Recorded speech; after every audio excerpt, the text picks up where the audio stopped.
I guess to go ahead and start. Oh, hello everyone. My name is Nick Chestnut. I'm a junior at William & Mary. My name is Jess Hall. I'm a senior at William & Mary. My name is Soleil Ephraim, and I'm a senior at William & Mary. And we are Palms Together. So although Indigenous people make up about a quarter of Indonesia's population, their lack of legal and political recognition has created a reality that has excluded Indigenous communities from access to land resources and land ownership. As palm oil companies and local NGOs fail to include Indigenous communities in decision-making around sustainable farming practices, the palm oil industry has caused disjointed social networks among Indigenous communities. Most importantly, those who are the most affected by disposition of land and forced migration are Indigenous women. With disjointed social networks, women cannot engage in the production of cultural artifacts that not only preserve oral histories, but also document ways to interact with and conserve the surrounding environment. In order to highlight centuries of knowledge that contain already existing solutions to make the palm oil industry more sustainable, we have to ensure that these social networks among Indigenous communities are strong and long-lasting first. Our organization takes on an intersectional and multi-dimensional approach that harnesses coalition building through collective power. So who are we? Palms Together is a female-focused, local and grassroots NGO with an ultimate goal of connecting smallholder and Indigenous communities within the Kalimantan region to visibilize collective power. Palms Together does this by accelerating networking services to female community leaders to facilitate traditional agricultural practices and empower self-determination and activism. Palms Together also plans to standardize traditional palm oil agricultural practices, which have largely been passed down through oral history, to help disseminate the information to the general population. So obviously, a female-focused grassroots organization is not a new concept. What Palms Together does not want to do is reinvent the wheel, rather use our innovative expertise on top of a pre-existing network. What differentiates us is that we are a grassroots NGO that hires only local citizens as our moderators and interpreters. And we are also Kalimantan and Indonesian focused and emphasize self-determination instead of the neo-colonial belief that the Western model is the only model and correct model. Lastly, we hope to build the community to help with sustainable growth of palm oil. So Palms Together will be headquartered in Balikpapan, which is a seaport city in East Kalimantan and is considered the financial center of Kalimantan. So we created a visual diagram of how it'll actually be structured, which is shown right here. So Palms Together is made up of 5 cohorts, one for each of the 5 regions in Kalimantan, as shown on the bottom part of the screen. These cohorts will meet every 1 to 3 weeks as they deem necessary and is comprised of a mix of Indigenous leaders, other NGOs that are already established locally, smallholder farmers, other community stakeholders who have an interest in the palm oil industry, as well as focusing on women whose voices have long been left out of this conversation. As Nick mentioned, we want to also employ moderators and interpreters, and so we plan to employ 12 to 15 local moderators and interpreters. And in addition to these 5 cohorts, we also want to have a central cohort that meets less frequently to bring together the information discussed and gathered in the smaller group conferences all about farming practices, which we'll get into later. And we also plan on rotating the location of this larger central meeting across the regions to give everyone a chance to host.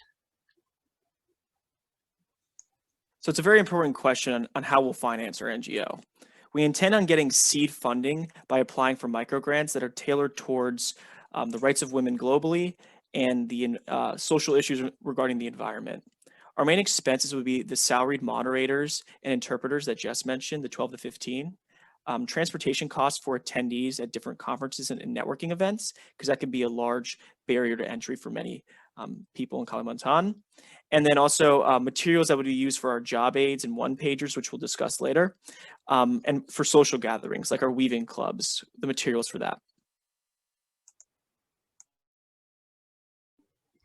So the 2 main offerings Palms Together provides includes networking and standardizing. So to start off with standardization, we hope to use our cohorts discussions in the small groups to scout out the best farming practices incubate them, and scale them across Kalimantan. These standardized practices will be from the indigenous people and from their untapped knowledge on how to best farm the land, including turning away from monocrop farming and turning to increased biodiversity, as well as how to better control forest fires and limit deforestation. We also want to standardize and make known to the people of Kalimantan their rights over their land. And so through our cohort meetings, we hope to bring this knowledge to the people and to use self-determination in dissemination of this information we compile and outline through documentation.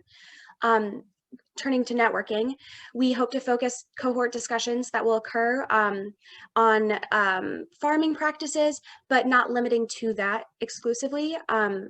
We also want them to discuss things like spirituality, migration, cultural differences, and structural challenges for women, as we are a women-focused group, as these all are layers in the larger issue of the palm oil issue in Kalimantan. And we want to make it more appealing to those involved. We want to incentivize them. Crop diversification is awesome. Yeah, it's awesome. Like, how are you diffusing this more widely? Soleil, do you want to take that? Yeah, I think in terms of dissemination, so like in terms of like an actual deliverable, we'd have like agreed upon sustainable farming practices that these women would basically take back to their communities. So in terms of outside of the community, we are really relying on like the family structure and the role that the women play within their communities to kind of disseminate that information. When you say outside of the communities, which kind of, what actors specifically would you be referring to? I guess what I'm curious is if this knowledge is already sort of in use and in practice, to what extent are you sort of reinforcing practices that are already beneficial and already in use in Indigenous communities, and to what extent are you expanding Indigenous community knowledge beyond their footprint? How? Yeah, so I think if I'm understanding your question correctly, I think what we would be focusing on is joining social networks. So joining Indigenous communities that have been displaced and deprived of their own land because of the palm oil industry. So it wouldn't be necessarily expanding knowledge, but kind of like connecting people together to create this more so like political legal recognition of this like coalition to actually kind of have like a more visible, unified voice that would basically disseminate these sustainable farming practices. So it's more about, I think our NGO more so focuses on collective power to kind of visibilize the already existing solutions. And to kind of go off of that, obviously, like, some of this stuff's been used in the indigenous traditions, but a lot of times the people aren't talking together. And that could be for a variety of reasons. And a lot of times it's language barriers. So again, our organization uses those moderators and interpreters to get different groups in the same room as one another and able to talk with one another, even though they might have, different cultural values. So although it is in existence, it's not being kind of tapped into by other groups that have the same interests. Okay, thank you. That's all the time that we have for questions. Thank you very much, Team Visionaries. And the judges will have 5 minutes to deliberate. Thank you. Thank you so much. Thank you. Thank you.